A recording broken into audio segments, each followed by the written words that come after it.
Hello दोस्तों, welcome to my channel history classes for civil services. मध्यकालीन भारत में दिल्ली सल्तनत के काल में अगला शासक हम पढ़ेंगे आज गैसुद्दीन बलबन। गैसुद्दीन बलबन के परिचय को देखते हुए हम सोचते हैं कि इसका शासनकाल 1265 से 1287 तक रहा। बलबन के राजनीतिक जीवन का आरंभ 1232 में इल्तुतमिश के दास के रूप में हुआ था। वह जल्द ही दल चालीसा में और नसरुद्दीन महमूद के काल में 1246 में वह प्रधानमंत्री नियुक्त किया गया और 20 वर्ष के बाद 1265 में वह नसरुद्दीन की मृत्यु पर उसने सुल्तान का पद ग्रहण किया। गैसुद्दीन बलबन के सत्तारोहण के बाद उसके समक्ष निम्न चुनौतियां रहीं। एक पश्चिमोत्तर सीमांत की चुनौती, जिसमें मंगोल आक्रमण तथा पंजाब में ब्यास नदी के तट तक सेना का अधिकार हो चुका था। आंतरिक अराजकता और अव्यवस्था, सामंत वर्ग उद्दंड और अनुशासनहीन हो गया था। सामान्य शासन ढीला पड़ गया था। आम प्रजा लुटेरों से पीड़ित थी। राज्य विद्रोह और उपद्रव का मार झेल रहा था। इन समस्याओं से छुटकारा पाने के लिए बलबन ने इल्तुतमिश द्वारा राजा के पद के खींचे गए रूपरेखा को सर्वोच्च सत्ता और शक्ति प्रदान की। इसी कारण से उसने एक सिद्धांत प्रतिपादित किया जिसे राजत्व सिद्धांत कहते हैं। बलबन का नया राजत्व सिद्धांत प्रतिपादित किया गया, जिसका स्वरूप उसने ईरान के सासानी शासकों से लिया था।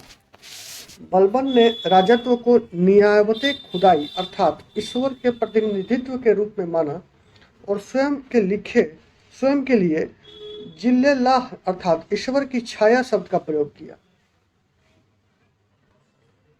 इस राजत्व के सिद्धांत की दूसरी विशेषता निरंकुशता थी। निरंकुश राजतंत्र की कल्पना शासक की शक्ति एवं गौरव की पुनर्स्थापना में सफलता प्राप्त की। बलबन ने सामंतों की सैनिक शक्तियों को भी नियंत्रित किया। उसने केंद्रीय सैन्य विभाग दीवाने अर्ज की स्थापना की। अब सुल्तान अपनी सेना का गठन कर सका ताकि सामंतों पर उसकी सैनिक निर्भरता समाप्त हो सके और सुल्तान अपनी शक्ति का उपयोग आवश्यकता पड़ने पर सामंतों के विरुद्ध कर सके। बलबन ने गुप्तचर विभाग की स्थापना भी की ताकि सामंतों की गतिविधियों पर निगरानी रखी जा सके। बलबन ने दल चालीसा से संबंधित सामंतों का दमन किया, क्योंकि पिछले शासन काल में यही वर्ग राजनीतिक अस्थिरता के लिए उत्तरदायी रहे थे। बलबन ने निष्पक्ष न्याय का भी बंदोबस्त किया। यह उसके राजत्व सिद्धांत की एक अनिवार्य विशेषता थी, निष्पक्ष न्याय, क्योंकि ईश्वर का प्रतिनिधि होने के कारण उसका न्यायप्रिय होना अति आवश्यक था। बलबन की नीतियों में सबसे प्रसिद्ध नीति है लौह एवं रक्त की नीति। अवध के इलाकों में कटेहरी राजपूत विद्रोह कर रहे थे। इसे कई सैनिक क्षेत्रों में विभक्त कर दिया गया और प्रत्येक सैनिक अधिकारी को जंगल कटवाने, विद्रोहियों का वध करने और उनके केंद्रों को नष्ट करने का आदेश दिया गया। इसके बाद अमरोहा और बदायूं क्षेत्र के विद्रोहियों का दमन किया गया। इन सब क्षेत्रों में बलबन ने समान नीति अपनाई, जिसका उद्देश्य विद्रोहियों को कठोर दंड देकर आतंकित करना था। कुछ इतिहासकार ने इसी नीति को लौह एवं रक्त की नीति का नाम दिया है। यह नीति पूर्ण रूप से सफल रही और विद्रोह की अग्नि शांत हो गई। एक महत्वपूर्ण गवर्नर है बंगाल का तुगरिल बेग। सवाल पूछता है कि बंगाल के किस गवर्नर ने बलबन के समय विद्रोह किया था। तो 1279 में तुगरिल बेग, जो बंगाल का गवर्नर था, उसने विद्रोह कर स्वयं को लखनऊती का सुल्तान घोषित कर दिया। बलबन जब स्वयं सेना लेकर युद्ध करने पहुंचा तब तुगरिल बेग पराजित हुआ।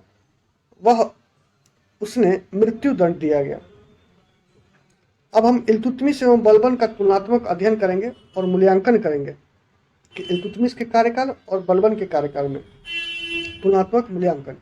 इल्तुतमिश का राज्यारोहण 1211 में एक ऐसे समय काल में होता है जब दिल्ली सल्तनत की परिस्थिति अनिश्चितता से ग्रसित थी। इल्तुतमिश को उत्तर पश्चिम प्रांत में याल्दोज और कुबाचा, कुछ समय के बाद मंगोल आक्रमण तथा पूर्वी सीमा पर बंगाल के सामंतों के विद्रोह का सामना करना पड़ा था। राजपूत शासक भी विद्रोही हो रहे थे। उसके अपने सामंत भी पूरी तरह स्वामी भक्त नहीं थे और राज्य में प्रशासनिक व्यवस्था का अभाव था। इल्तुतमिश ने इन सभी समस्याओं पर नियंत्रण प्राप्त किया। पुराने सामंतों को उसने कमजोर किया और अपने विश्वसनीय 40 दासों को सामंतों के रूप में पदोन्नति देकर अपनी स्थिति को सुदृढ़ कर लिया। उसने याल्दोज व कुबाचा को भी हराया। इससे उत्तरी भारत में गौरी के साथ राज्यों का एकीकरण संभव हो सका। पूर्वी सीमा पर उसने बंगाल यानी लखनौती के राज्य को दिल्ली की संप्रभुता मांगने पर बाध्य किया। अली मर्दान वाला किस्सा हमने पढ़ा।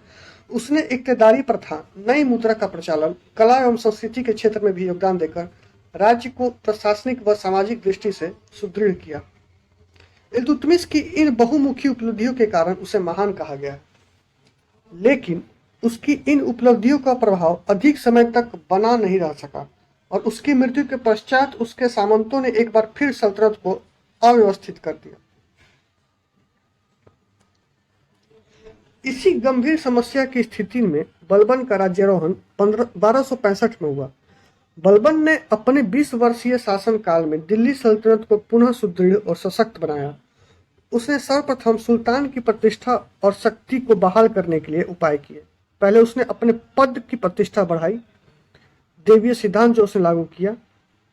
इस उद्देश्य से राजत्व का सिद्धांत प्रतिपादित किया। इसने सैन्य संगठन को शक्तिशाली बनाया।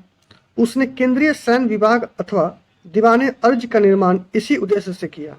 उसने गुप्तचर व्यवस्था अथवा बरीद नियुक्त किए ताकि सुल्तान सामंत वर्ग पर नजर रख सके। बलबन ने उत्तरी पश्चिमी सीमांत में हो रहे मंगोल आक्रमण से सामना करने के लिए दुर्गों का निर्माण कराया और योग्यतम सैनिकों को नियुक्त किया। बलबन और इल्तुतमिश की एक समानता उनकी असफलता के रूप में भी देखी जा सकती है। दोनों ही शासक अपने वंश को सुदृढ़ता प्रदान करने के कार्य में असफल रहे। इल्तुतमिश की मृत्यु के पश्चात उसके वंश को दल चालीसा ने महत्वहीन बना दिया था और कुछ समय पश्चात इस वंश का अंत ही हो गया। बलबन के मृत्यु के बाद उसका वंश भी कुछ समय में नष्ट हो गया। तुलनात्मक रूप से देखने पर इल्तुतमिश और बलबन के बीच समानता और असमानता दोनों ही हैं। दोनों ने दिल्ली सल्तनत को सुदृढ़ता प्रदान करने का काम किया। इल्तुतमिश ने कई क्षेत्रों में उपलब्धियां प्राप्त की। बलबन की उपलब्धि केवल एक ही क्षेत्र में देखी जा सकती है, लेकिन जहां इल्तुतमिश की उपलब्धि का प्रभाव सीमित काल तक रहा, वहीं बलबन की उपलब्धियां अधिक स्थायित्व व दीर्घकालिक हुई। अतः दोनों के बीच बलबन को ही महान कहा जाना अधिक उचित होगा। देखिए, यही टॉपिक था दिल्ली सल्तनत का। दिल्ली सल्तनत के पहले वंश गुलाम वंश या दास वंश या ममलुक राज्य के रूप में जैसे हम जानते हैं। यह टॉपिक कंप्लीट हो और ये मैप है ममलुक राज्य का, देख पा रहे हैं आप। तो ये क्षेत्र था ममलुक राज्य का जो मोटे लाइन से बॉर्डर किया हुआ है। लखनौती, अयोध्या, बदायूं, दिल्ली, लाहौर, मुल्तान, सिंध, उज्जैन, ये क्षेत्र है जो गौरी के बाद तुर्क सत्ता स्थापित हुई। पहला वंश मामलुक वंश। Thank you so much. मिलते हैं अगले वीडियो में।